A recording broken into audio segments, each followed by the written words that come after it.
It's probably Scotland's most famous export, but whisky could also have a role in saving the planet. Edinburgh firm Celtic Renewables produces biobutanol, a fuel that can power cars from the unwanted residue of whisky production. In the production of whisky, less than 10% of what comes out of the distillery is actually the primary product. The bulk of the remainder are these unwanted residues, pot ale and barley.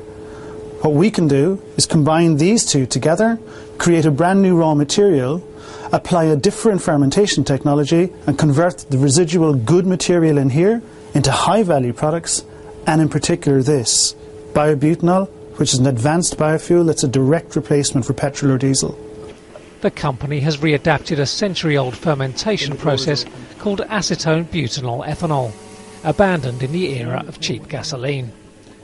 Professor Martin Tangney's team first made biobutanol in their lab at Edinburgh Napier University, but last year began producing industrial-sized quantities at this Belgian plant. An £11 million UK government grant will allow it to build its own bespoke biofuel plant in Scotland. Tangney says its fuel is more powerful and advanced than bioethanol, which is produced from sugarcane or corn.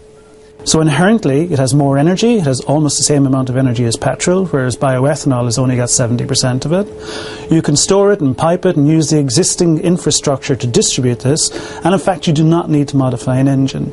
So this is a genuine like-for-like substitution for oil or diesel. And moreover, the fuel is not restricted to automobiles.